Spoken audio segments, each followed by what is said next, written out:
You won't find it on a map or glimpse it from the road, but if you follow the river up the hill on a clear morning, you might catch the scent of sweetgrass or hear the low hum of voices carried by the prairie wind. There, nestled among the trees, stands a small, dome-shaped lodge made from canvas and willow branches. A sweat lodge, built with care by our community under the guidance of elders. This is a place of healing, the elders often say. You don't come here to be fixed. You come here to remember who you are. It's true. The lodge is a place that calls you back when you need it the most, where stories are held with care and even the silence speaks. Here, where the smoke rises and prayers are carried skyward, is where our story begins. It's a story of Sitaskatchewan, Nagatoke, Mi'kmaq, and as well with all of our stories, it's about Wakotowin. Maya was new to the area, 12, Métis, and quiet.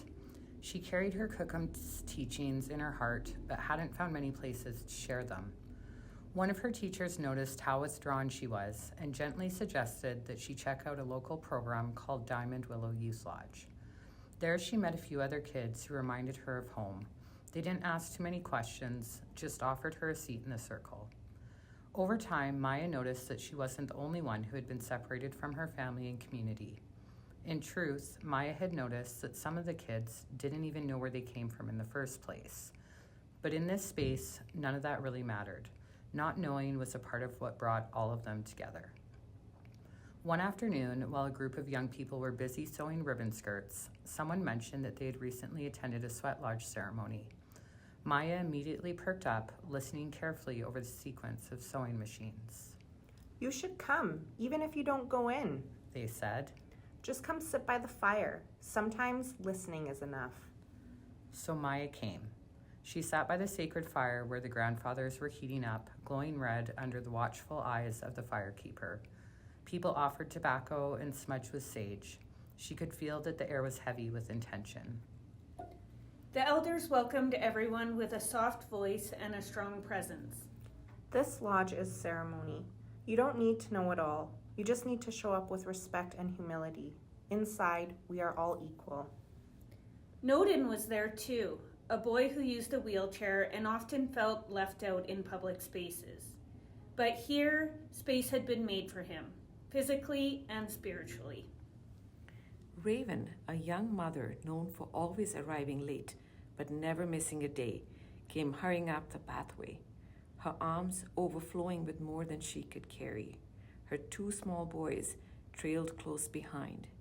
At just 19, Raven had followed a young man down south to the city, only to find herself alone, struggling to raise her children and yearning to return to the roots of her culture, to the songs, stories, and ceremonies that once grounded her spirit and connected her to her people. As she approached, the elders met her with kindness, offering her a braid of sweetgrass. Carry this, they said gently. It reminds us to slow down, that our mind, body, and spirit are strongest when they move together. Before they entered the lodge, people's attention was drawn to the side of the hill, where two young boys were throwing some rocks at fledgling magpies perched low in a nearby tree. The elder called, Boys, come here and sit with me. I want to tell you about Wakotowin. It's about kinship. She looked around the circle. It means that we are all related, not just by blood, but by responsibility.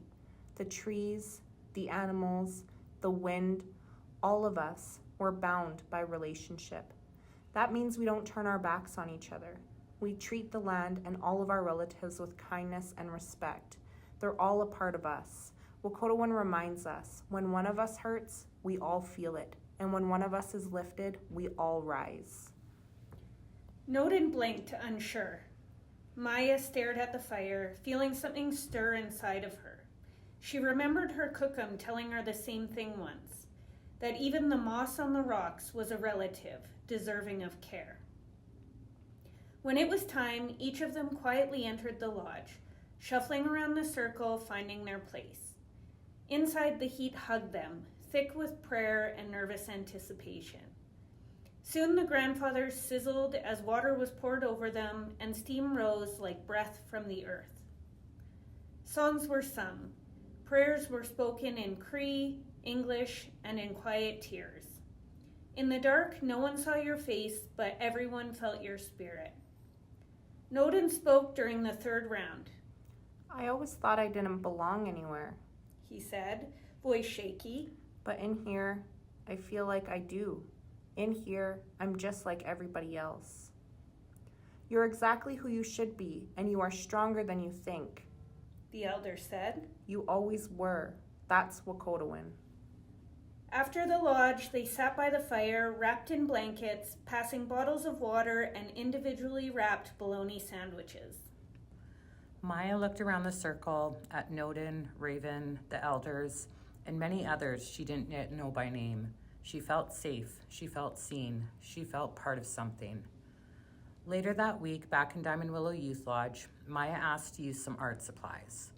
Over a large sheet of construction paper, she wrote, "This is a sacred place. Come with respect. You are not alone. Wakotowin, all my relations. Love lives here." The lodge didn't erase hardship, but it created space to carry it together. And in that circle of heat, humility, and kinship, inclusion wasn't just an idea. It was a living teaching practiced, remembered, and passed on.